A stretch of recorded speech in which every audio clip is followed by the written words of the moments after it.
বলে ভিক্ষার চাল ভগবানকে অর্পণ করা যায়? বলে হ্যাঁ। যদি আপনার কাছে সামর্থ্য নেই, আপনি ভিক্ষা করে নিজের উদরপূর্তি করছেন, সেই ভিক্ষার বস্তু গোবিন্দকে অর্পণ করেই তারপরে খাওয়া উচিত। কিন্তু ভিক্ষার বস্তু কখনো ক্রয় করিতে নেই, কিনতে, ভিক্ষার চাল কখনো কিনতে নেই। প্রেম সে বলো।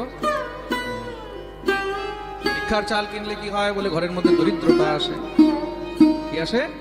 দরিদ্রতা আসে।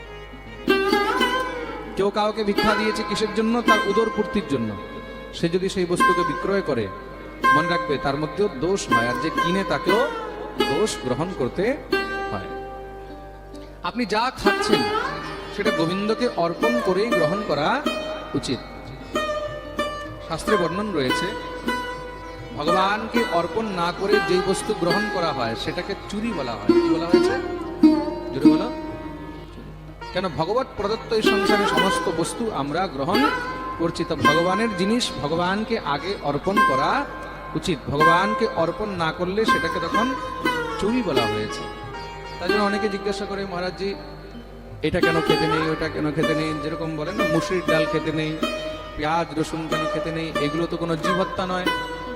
অনেকে অনেক প্রকারের প্রশ্ন থাকে। তো পেঁয়াজ রসুন তো কোনো জীব নয়, জন্তু নয়। চলেন আমিষের মধ্যে মাছ মাংস এগুলো আমরা ভেবে নিলাম জীব হত্যা হলো, পশু হত্যা হলো, কিন্তু এগুলো তো শাকসবজি, তার মধ্যে এগুলো কেন খেতে নেই? দেখুন, পেঁয়াজ রসুন মুসুরির ডাল ইত্যাদিগুলো কেন খেতে নেই? কেন কি? এগুলো গোবিন্দের ভোগে কখনো অর্পণ করা হয় না। এগুলো হরি বা গোবিন্দের ভোগে নিষেধ বলা হয়েছে। আর যেই বস্তু গোবিন্দকে অর্পণ করা যায় না, সেটা গোবিন্দের ভক্তদেরকেও গ্রহণ করা উচিত নয়। আমাদের ঠাকুর যেটা খায় না, সেটা আমরা কেন খাবো? প্রেম সে বলো। এটা হলো বৈষ্ণব আচরণ। এটা কি? বৈষ্ণব আচরণ, সদাচার। তার জন্য দেখবে যারা সন্ন্যাসী, সন্ন্যাসীরা দেখবে অনেক সময় পেঁয়াজ রসুন ইত্যাদি খায়। আপনারা দেখবেন পেঁয়াজ রসুন খায়। যেরকম অনেক জায়গায় আছে যেখানে পেঁয়াজ রসুন মুসুরির ডাল ইত্যাদি এগুলো খাওয়া হয়। আমি আর জানতাম না, কিন্তু আমি একবার দিল্লি ভারত সেবাশ্রম সঙ্গে গেছি। সেখানে ভারত সেবাশ্রমে যখন গেছি, আমি তো জানি মন্দির ওখানে প্রসাদ পাওয়া হবে।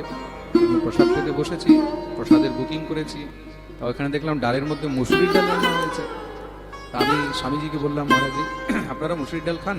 বলে হ্যাঁ পণ্ডিতজি আমরা খাই। আমি বললাম মুসুরির ডাল তো খাওয়া নিষেধ। বলে দেখুন ওইগুলো আপনাদের বৈষ্ণবদের নিষেধ, আমাদের সন্ন্যাসীদের মধ্যে এগুলো নিষেধ। আমি বুঝে গেলাম বিষয়টা। তার জন্য যেখানে নিষেধ নেই সেখানে খাওয়া যেতে পারে, কিন্তু যারা বৈষ্ণব, বৈষ্ণবদেরকে গ্রহণ করা উচিত।